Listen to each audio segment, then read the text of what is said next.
కొన్ని కేసులు సంచలనం క్రియేట్ చేశాయి. జెన్పల్లి సీను అలియాస్ కోడికత్తి సీను. పెట్టిన ఏదైతే మీ ఇంటి పేరు అదంతా కూడా మారిపోయింది ఇప్పుడు. పోలీసుల చుట్టూ, కోర్టు చుట్టూ, జైళ్ళ చుట్టూ తిరుగుతూనే ఉన్నారు కదమ్మా. లాయర్స్ ఎవ్వరూ కూడా కేసు తీసుకోవడానికి ముందుకు రాలేదు. 5 సంవత్సరాలు జైల్ లైఫ్ అనుభవించారు. మరి జైల్ లైఫ్ ఎలా అనిపించింది? అంటే మనం జైల్లోకి వెళ్ళిన తర్వాత చాలా విషయాల్లో మనకి అనుభవం వస్తుంది. అంటే వయసులో ఏదో పూటలు అన్నం తిన్నామా, రెస్ట్ తీసుకున్నామా, ఉండాల్సిన వయసు వాళ్ళది. కానీ ఈ టైంలో ఆవిడని ఎంత బాధ, న్యాయం కోసమే తిరుగుతుందండి. అప్పుడే 3 వారాలు అయింది మనం విజయవాడ వచ్చి. అసలు అనుకున్నారా ఎప్పుడైనా ఇలాంటి కేసులో నేను ఇరుక్కుంటాను, ఇలా జైలుకి వెళ్ళాల్సి వస్తుంది అని ఎప్పుడైనా ఊహించారా? పోనీ నిజంగా చెప్తున్నా ఇప్పుడైతే అవుతున్నానేమో, కానీ జైల్లో మానసిక వేదన ఎంత భయంకరంగా ఉంటుంది. ఏడ్చారా? కన్నీరైతే ఏడ్చాను. శ్రీను గారు ఫ్యూచర్ లో రాజకీయాల్లోకి రాబోతున్నారు అనేది ఉంది. మరి వస్తున్నారా ఏంటి?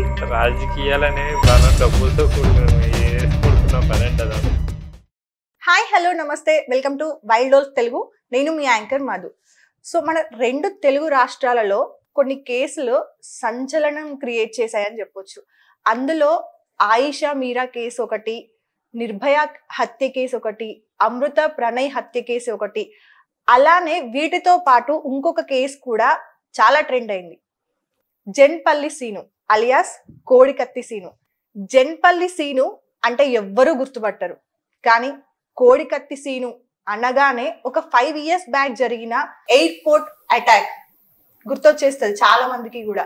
సో అసలు ఈ కేసులో ఏం జరిగింది, ఎందుకు ఇంకా కూడా ఈ కేసు అనేది ఓపెన్ గానే ఉంది, క్లోజ్ చేయడానికి ఎందుకు ప్రయత్నాలు జరగట్లేదు, అసలు ఆ రోజు ఏం జరిగింది, అండ్ వాళ్ళ ఫ్యామిలీ ఈ సిచ్యువేషన్ వల్ల ఎంత ఇబ్బంది పడ్డారు, ఆర్థికంగా, మెంటల్ గా ఎంత ఫేస్ చేశారు.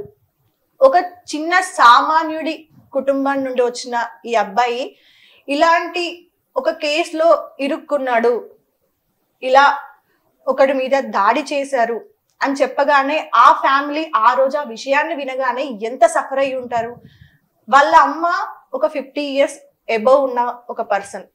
ఆవిడకి ఈ న్యూస్ తెలియగానే ఆవిడ మానసిక పరిస్థితి ఏంటి? 5 అన్నదమ్ములు, ఒక ఆడపిల్ల ఆ కుటుంబంలో. సో వాళ్ళ పరిస్థితి ఏంటి? ఇప్పటి వరకు కూడా ఆ కేసు అలానే కంటిన్యూ అవుతుంది. జగన్ గారు ఇప్పటి వరకు కూడా కోర్టుకి హాజరు అవ్వలేదు. ఎందుకని హాజరు అవ్వలేదు? అసలు ఈ కేసు ఎందుకని ఇన్ని రోజులుగా జరుగుతూనే ఉంది? దీనికి న్యాయం ఎప్పుడు అని చాలా రకాలుగా ఉన్న డౌట్స్ అన్ని కూడా ఈ రోజు సీను గారితో పాటు వాళ్ళ ఫ్యామిలీ కూడా ఉన్నారు. అన్ని విషయాలు మాట్లాడుకుందాం. నమస్తే అండి. నమస్తే అండి. నమస్తే అమ్మ. బాగున్నారా? బాగున్నారా? ఓకే. సో మన 2 తెలుగు రాష్ట్రాల్లో కొన్ని కేసులు అలా గుర్తుండిపోయినాయి, ఒక పెద్ద సంచలనాన్ని క్రియేట్ చేసినాయి కొన్ని కేసులు. అందులో మీది ఒకటి. జెన్పల్లి శ్రీను కదా ఒరిజినల్ నేమ్, కానీ ఎవరికి కూడా ఈ నేమ్ చెప్తే అంత ఈజీగా గుర్తుకురారు. కోడికత్తి శ్రీను అనగానే అందరికీ 5 years బ్యాక్ జరిగిన ఒక సంఘటన గుర్తొచ్చేస్తుంది. అలా పిలవాలన్నా కూడా మనసు అనేది రావట్లేదు, ఎందుకంటే ఒరిజినల్ గా పెట్టిన ఏదైతే మీ ఇంటి పేరు అదంతా కూడా మారిపోయింది ఇప్పుడు కదా.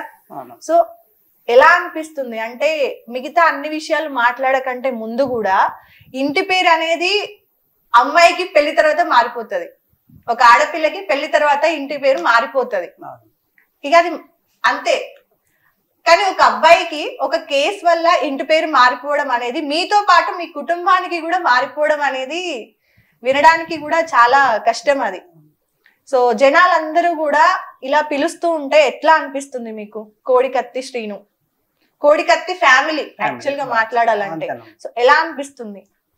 చేశాడు చేయలేదు, కోడికత్తితో దాడని పక్కన పెడితే ఇంటి పేరే మార్చేయడం అనేది మరి ఎంత బాధాకరం అమ్మా. జీవితం లైఫ్ లో అంత పోదుగా, ఇంకా చరిత్రలో మా వంశమే పోవాలి తప్ప ఈ కోడికత్తి అనేది ఎప్పుడు రివ్యూ అవుతూనే ఉంటది. కోడికత్తి ఫ్యామిలీ, కోడికత్తి చాలా ఈ విషయానికి వస్తే చాలా కుంగిపోయామమ్మా మేము. అంత కోడికత్తి ఫ్యామిలీ అని పిలిస్తే ఎంత అయినా బాధ. ఇంటి పేరు అయితే చెన్నిపల్లి, కానీ కోడికత్తి ఫ్యామిలీ కింద కుటుంబం పేరు మార్చేశారు, ఇంటి పేరు మార్చేశారు. అనేక విధాలుగా బాధే కదమ్మా మరి. అవును, ఇది తరతరాలుగా ఇంకా ఉండిపోతుంది, అంటే ఒక ముద్ర పడింది ఫ్యామిలీకి. అంతే కదమ్మా. రేపు మీ పిల్లలు అయి ఉండొచ్చు, మీ పిల్లలు అయి ఉండొచ్చు, వాళ్ళ పిల్లలు అయి ఉండొచ్చు, అంటే పలానా ఒక కేసు అనేది ఉంది, దాని వల్ల ఇది మారిపోయింది, మర్చిపోతారా లేదా అనేది కూడా తెలీదు. సో మీకు మీ వల్లే, అంటే మేజర్ గా ఈ ఇష్యూలో ఉంది మీరే కాబట్టి శ్రీను గారు, మీ వల్ల అంటే మీరు తప్పు చేశారా చేయలేదా అనే విషయం పక్కన పెడితే, మీ వల్ల మీ కుటుంబం మొత్తం కూడా ఈ రోజు ఈ బాధను ఫేస్ చేయాల్సి వస్తుంది ఒక 5 సంవత్సరాలుగా. సో ఈ విషయంలో మీరు ఎలా అనుకుంటున్నారు? అంటే కొన్ని విషయాలు అమంతంగా వచ్చి మీద పడిపోతూ ఉంటాయండి. మన వాటిని మనం ఏం చేయలేం, ఎదుర్కోవడం తప్ప. అలా ఎదుర్కోవాలే తప్ప అంటే కుంగిపోవడం కానీ ఇలా చేయకూడదు. దేన్నైనా ధైర్యంగా ఉండాలి అని నిర్ణయించుకున్నాం. ధైర్యంగా ఫేస్ చేయాలని నిర్ణయించుకున్నాం. కానీ ఈ సమయంలో కుటుంబ సభ్యులు తోడు ఉండడం అనేది చాలా అవసరం, అవునా? అవునండి. నార్మల్ గా అమ్మా నాన్నకి తప్పదు, అవునా, కన్నందుకు వాళ్ళకి తప్పదు. కానీ ఒక అన్న ఇలాంటి సిచ్యువేషన్ లో మీకు సపోర్ట్ చేయడం అనేది చాలా గ్రేట్ థింగ్. బయట ఎంతమంది ఉన్నారు చెప్పండి, అట్లాంటిది ఇలాంటి ఒక పెద్ద కేసులో మీరు ఇరుక్కుపోతే, ఆయన ఒక 5 years నుండి అమ్మతో పాటు నిరాహార దీక్ష చేస్తూ కోర్టుల చుట్టూ, జైలు చుట్టూ, పోలీస్ స్టేషన్ల చుట్టూ తిరుగుతూనే ఉన్నారు. సో ఈ విషయంలో మీ అన్న గురించి మీరు ఏం చెప్తారు? అంటే కుటుంబం విలువలు అనేవి కేవలం సినిమాల్లో మాత్రమే చూపిస్తూ ఉంటారు, కానీ నిజంగా మా జీవితంలో మా కుటుంబంలో అయితే ఆ విలువలు నిజంగా ఉంటాయి. అలా ఉన్నందుకు నేను ఎంతో హ్యాపీగా ఫీల్ అవుతాను అనమాట. ఇప్పటికి ఇలాగే కాపాడుకోవాలి, ప్రతి కుటుంబంలో కూడా ఇలాగ ఉండాలని కోరుకుంటాను. ఓకే, సో ఆ రోజు అంటే ఒక 5 సంవత్సరాల బ్యాక్ వెళ్ళిపోతే మనకి ఒక రోజు సడన్ గా ఒకరి నుండి కాల్ వచ్చి మీ తమ్ముడు, మీ కొడుకు ఇలాంటి ఒక తప్పు చేశాడు అని చెప్పి మొత్తం వైరల్ గా అవుతుంది కదా ఆ టైంలో. సో అసలు మీకు ఎలా తెలిసింది ఈ న్యూస్ అనేది? న్యూస్ అంటే ఆ రోజు నేను పనికి వెళ్ళానమ్మా, 2 కిలోమీటర్లు పనికి వెళ్ళా. నాకు బైక్ కూడా లేదు, సైకిల్. ఇప్పటికీ కూడా సైకిల్ తొక్కుతాను. సైకిల్ తొక్కుతాను. ఆ పనికి వెళ్ళినప్పుడు నాకు ఏదో ఒక ఆవిడ ఫోన్ చేసింది, ఏదో ఛానల్ నుంచి ఫోన్ చేశారు. ఫోన్ ఎత్తినప్పటికీ ఇలా సీను మీ తమ్ముడేనా అని అడిగారండి. మా తమ్ముడేనమ్మా, నేను విశాఖ ఎయిర్పోర్ట్ నుంచి ఫోన్ చేస్తున్నానని అడిగారు. ఏంటమ్మా చెప్పండి అని అంటే, ఇలాగా జగన్మోహన్ రెడ్డి గారిపై దాడి చేశారు, ఒకసారి ఇంటికి వెళ్ళి మీరు టీవీ ఆన్ చేసి చూడండి అని అన్నారు. ఇంకా పని మానేసి అదరా సైకిల్ తొక్కుకుంటూ అప్పటికే అలసిపోయి చేసి చెమటలు పట్టేసి ఉన్నాయి. వెళ్ళి టీవీలో చూసినప్పటికీ ఇంకా మన వాడిని గందరగోళంగా ఈ పోలీసు వారు సిబ్బంది అలా పట్టుకుని తీసుకుపోవడం, ఇంకా ఎంతైనా చూడకూడదు ఆ సిచ్యువేషన్ నాకు అంటపడింది. ఇంకా నాకు హృదయం చలించిపోయిందమ్మా. చలించిపోయి ఏంట్రా భగవంతుడా, సరే జరిగింది ఏదో జరిగింది, ఇంకా తర్వాత ఎదుర్కోవాలి కదా, సరే అన్నప్పటికీ ఈ లోగలో మొత్తం అన్ని ఛానళ్ళు కూడా మన ఇంటికి వచ్చినాయి. సిఐ గారు, ఎస్ఐ గారు, పోలీసులు. అప్పటి వరకు అసలు మీడియా అంటే తెలియదు, అసలు ఎవరో తెలియదు. ఎవరి పని వాళ్ళే చేసుకుంటాము. రైతు పనికి వెళ్తాం, రైతే తెలుస్తుంది మనకి, ఇంకెవరి పని వాళ్ళు చేసుకుంటాం. అంత చుట్టుముట్టేశారు ముమ్మడివరం పోలీసులు, మీడియా సోదరులు, మొత్తం జనము. అసలు కనీసం అంటే ఆ టైంలో మాట్లాడడానికి బయటకు వెళ్ళడానికి కూడా ఛాన్స్ ఇవ్వరు. ఇంటి చుట్టుముట్టు ముట్టేస్తారు, మొత్తం ముట్టేస్తే అన్నారమ్మా. ఓకే, మీరే చెప్పారా అమ్మగారికి అప్పుడు ఇలా జరిగింది? అమ్మగారు కూడా ఉపదేమ పథకానికి వెళ్ళింది అమ్మ. అప్పటికి గవర్నమెంట్ పని 100 రోజుల పని ఉంటది కదా, ఆ పనికి వెళ్ళింది. ఎక్కడికి దూరంగా వెళ్ళింది. దూరంగా వెళ్ళినప్పటికీ అమ్మకి కబురు ఇచ్చాం. కబురు ఇస్తే అమ్మ వచ్చింది. అమ్మ వస్తుంది కానీ సోకరికి పడిపోయింది. ఇంకా ఏంటంటే ఈ జనాన్ని చూసి, పోలీసు వారిని చూసి, మీడియా చూసినప్పటికి పెద్ద వయసు కదా, భరించలేక సోకరికి పడిపోయింది. అప్పుడు కూడా చాలా బాధ అనిపించింది. ఏంట్రా భగవంతుడా ఇటువంటి నరకం మనకి అని చెప్పేసి బాధ. తర్వాత అమ్మ జాగ్రత్తగా కోలుకున్న తర్వాత అప్పటి నుంచి ఇంకా నేనే ఇంకా వెళ్ళి జాగ్రత్తగా చూసుకుంటూ ఈ కేసు విషయంలో ధైర్యంగా. ఆ సిచ్యువేషన్ తర్వాత ఎన్ని రోజులకి మీరు మీ తమ్ముడిని కలిసారండి? ఒక 5 రోజుల్లో కలిసామమ్మ. అంటే 3 రోజులకి నాకు అబ్దుల్ సలీం గారు ఫోన్ చేశారు, రండి అమ్మ నువ్వునని. నాన్నగారు ఎలాగా రాలేరు కదా. అప్పుడు కూడా డబ్బులు లేవమ్మా చేతిలో. వెళ్దామంటే విశాఖపట్నం వెళ్ళాలి, 2000 రూపాయలు ఉండాలి ఇద్దరికి, ముమ్మడివరం టు విశాఖపట్నం ఛార్జెస్. అప్పుడు ఇలా డబ్బులు లేవు సార్, వద్దాం అనుకున్నాం కానీ మా దగ్గర పరిస్థితి ఇది అని అంటే పాపం ఆయన వేసారు డబ్బులు, రండి నేను వేస్తున్నాను. కానీ ప్రశాంత్ కిషోర్ గారు మీకు ఒక 2 కోట్ల నుండి 3 కోట్ల రూపాయలు ఇచ్చారని, 2-3 ఎకరాల పొలం ఇచ్చారు ఈ కేసు గురించి అని చెప్పేసి బయట ఆరోపణలు వస్తూనే ఉన్నాయి కదా. మరి మీరేమో బస్సు ఛార్జీలకు కూడా డబ్బులు లేవు అంటున్నారు, మరి దీనికి ఏం చెప్తారు? అవి ఆరోపణలు మాత్రమేనమ్మా. ఆ రోజు 2 కోట్లు 3 కోట్లు తమ్ముడు ఈ రోజు నీ రోడ్లు అంపట తిరగవలసిన, ఈ ఛానల్లోకి వచ్చి మాట్లాడవలసిన పరిస్థితి ఎందుకు వస్తుందమ్మా? ఒకసారి అర్థం చేసుకోండి, ఎవరైనా ప్రజలు కూడా అర్థం చేసుకోండి. ఈ రోజున అప్పటి నుంచి 5 సంవత్సరాల నుంచి రోడ్ల మీద తిరుగుతూనే ఉన్నాం, ప్రజలే చూస్తాను అంతే, మీడియా సోదరులు అందరూ చూస్తానే ఉన్నారు. ఈ కష్టం ఎంత పరిస్థితి ఎందుకు వస్తుంది? వాళ్ళు 3 కోట్లు 4 కోట్లు ఇస్తే మనకి, అది కూడా అర్థం చేసుకోవాలి కదమ్మా. కామెంట్స్ చేసేటప్పుడు కూడా అయ్యో కుటుంబం ఎలా ఉంది, ఎలా తిరుగుతుంది రోడ్డు మీద అనే భావంతో కూడా మానవత దృక్పథంతో ఆలోచించి కామెంట్ చేయాలి ఎవరైనా. రకరకాల కామెంట్స్ చేయకూడదు కదమ్మా, మా హృదయం బాధపడుతుంది కదా. అవును. ఓకే శ్రీను గారు, మీ విషయానికి వస్తే జగన్ గారికి వీర అభిమాని 5 సంవత్సరాల క్రితం, రైట్? అలాంటి జగన్ గారి మీదనే దాడి చేశారు, హత్యా ప్రయత్నం చేశారు అనేది మీ మీద ఉన్నటువంటి కేసు. అది కూడా కోడి కత్తితో చేశారు అనేది ఇక అందరికీ తెలిసిన విషయమే. నిజంగా చేశారా చేయలేదా? చేస్తే ఎందుకని బయట ఉన్నారు, చేయకపోతే ఎందుకని కేసు క్లోజ్ అవ్వలేదు? నేను ఎట్టి పరిస్థితుల్లో నీ కేసు విషయాలు అయితే ఏమీ వెల్లడించడానికి లేదని నేను నా మీద కోర్టు ఆంక్షలతో ఉన్నాను. ఓకే, అందుకోసం అనమాట నేను ఏ విషయాలు కూడా వెల్లడించడానికి లేదు, ఏ విషయాలు కూడా మాట్లాడడానికి లేదు. ఓకే, సో సరే, ఆ ఒక క్వశ్చన్ పక్కన పెడితే 5 సంవత్సరాలు జైలు లైఫ్ అనుభవించారు కదా. బయట ప్రపంచం ఒకలా ఉంటది, 4 గోడల మధ్యలో ప్రపంచం ఒకలా ఉంటది, అవునా? మరి జైలు లైఫ్ ఎలా అనిపించింది 5 సంవత్సరాలు?